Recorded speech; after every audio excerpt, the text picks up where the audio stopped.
à tous, bienvenue sur Bana, émission de l'Église de l'Arche de Paix, consacrée à l'édification de la famille, une famille forte pour une Église forte. Aujourd'hui, nous allons parler de l'unité dans la famille.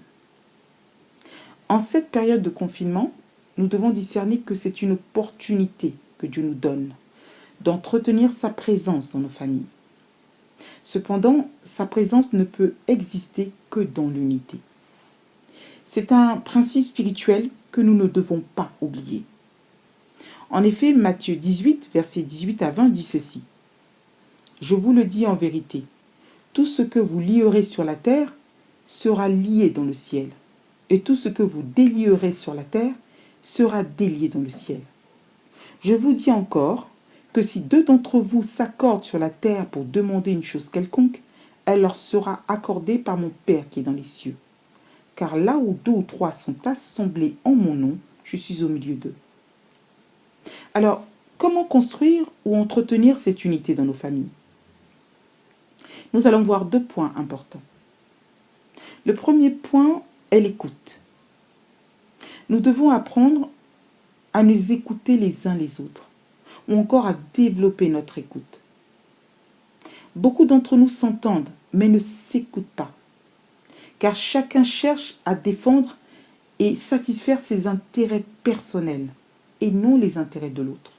Comme nous l'enseigne Matthieu 19, verset 19, « Tu aimeras ton prochain comme toi-même. » Quelle est la différence entre entendre et écouter?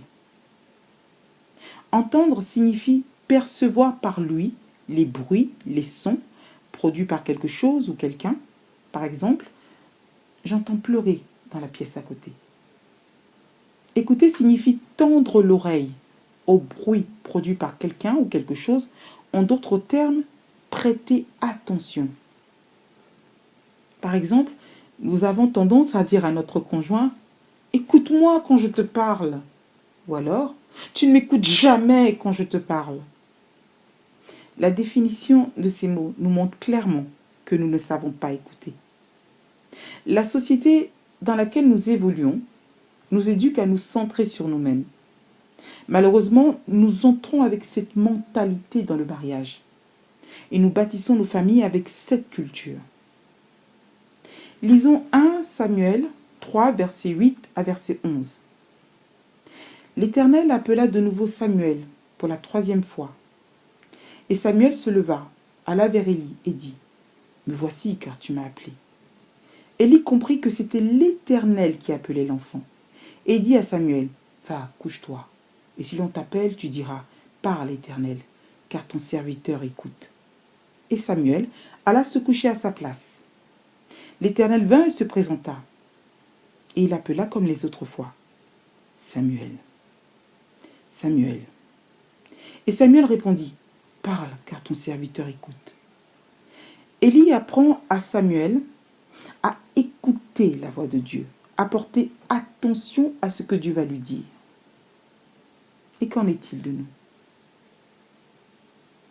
Prenons le temps de porter attention à la voix de Dieu, en bâtissant une relation intime avec notre Seigneur. Ainsi, par son Esprit Saint, nous saurons porter attention à nos proches.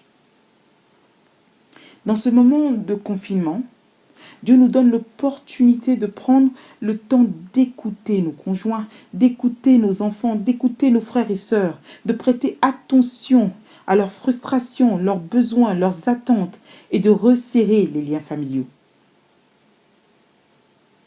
Certains parents ont tendance à donner à leurs enfants une éducation de masse. Or, chaque enfant a sa personnalité et demande une attention spéciale. De même, c'est le moment de créer un véritable dialogue entre parents et enfants. Et si ce dialogue existe déjà, installer ou développer une complicité. Le second point est le pardon. Il est important d'exercer régulièrement le pardon dans nos familles. Colossiens 3, verset 13 dit ceci. « Supportez-vous les uns les autres, et si l'un a sujet de se plaindre de l'autre, pardonnez-vous réciproquement. De même que Christ vous a pardonné, pardonnez-vous aussi. » Bien-aimés, profitons de cette période pour libérer nos cœurs, se pardonner mutuellement, afin de solidifier nos liens familiaux. Car il ne peut y avoir de véritable unité s'il n'y a pas de pardon. Je voudrais encourager une personne aujourd'hui qui traverse une situation de crise dans sa famille. Le Seigneur est le réparateur des brèches par excellence, mais à condition que tu pardonnes. Ainsi, le passage de Matthieu 18, versets 18 à 20, prendra tout son sens, car Dieu agit dans l'unité. Or, en l'absence d'unité, qui agit au milieu de nos familles? Merci de votre écoute. Soyez bénis. À très bientôt sur Bana.